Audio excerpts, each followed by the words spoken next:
సంగారెడ్డి జిల్లా పాషమైలారంలోని సిగాచి పరిశ్రమకు నేడు నిపుణుల కమిటీ బృందం రానుంది. 4 సభ్యులతో కూడిన బృందం ప్రమాదంపై ప్రభుత్వానికి నివేదిక అందించనుంది.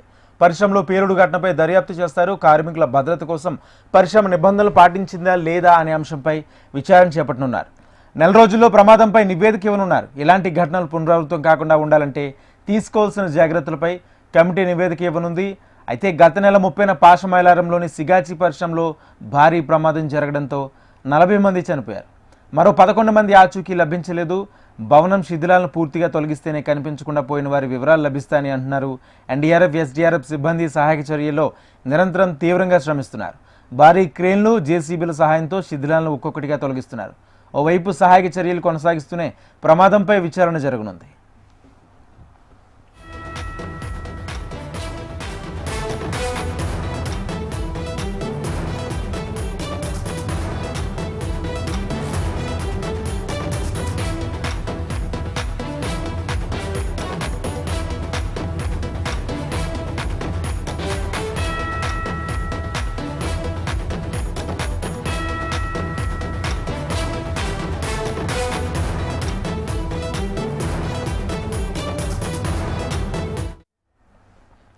సంగారెడ్డి జిల్లా పాషమైలారంలోని సిగాచి పరిశ్రమకు నేడు నిపుణుల కమిటీ బృందం రానుంది. 4 సభ్యులతో కూడిన బృందం ప్రమాదంపై ప్రభుత్వానికి నివేదిక అందించనుంది.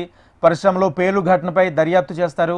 కార్మికుల భద్రత కోసం పరిశ్రమ నిబంధనలు పాటించిందా లేదా అనే దానిపై విచారణ చేపట్టనున్నారు. 4 రోజుల్లో ప్రమాదంపై నివేదిక ఇవ్వనున్నారు. ఇలాంటి ఘటనలు పునరావృతం కాకుండా ఉండాలంటే తీసుకోవాల్సిన జాగ్రత్తలపై కమిటీ నివేదిక ఇవ్వనుంది.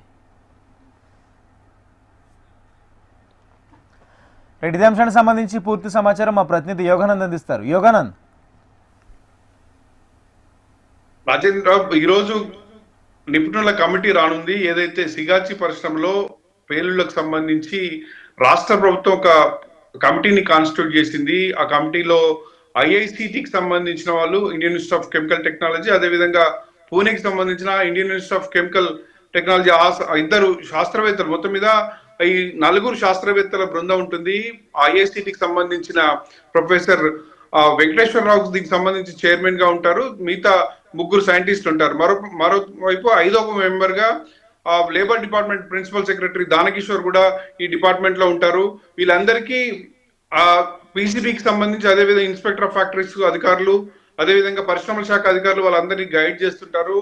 వీళ్ళు ఈరోజు ఈ బృందం, ఈ శాస్త్రవేత్తల బృందం, ఏదైతే ఈ కమిటీ బృందం ఈరోజు పాషమైలారం సిగాచి పరిశ్రమకు రానున్నారు. పాషమైలారంలో శాంపిల్స్ కలెక్ట్ చేసి అసలు ఈ ప్రమాదం ఎందుకు జరిగింది, ఏ కారణం చేత జరిగిందనే విషయాన్ని వాళ్ళు తేల్చనున్నారు. వీళ్ళకి కమిటీ కాలపరిమితి ఒక 4 రోజుల్లో ఆ కమిటీ రిపోర్ట్ ఇవ్వాలని చెప్పి ప్రభుత్వం గడువు విధించింది. 4 రోజుల లోపు వీళ్ళకి సంబంధించి ఈ విచారణ చేసి ప్రమాదానికి గల కారణాలను తెలియజేయనున్నారు. Thank you Yoganand.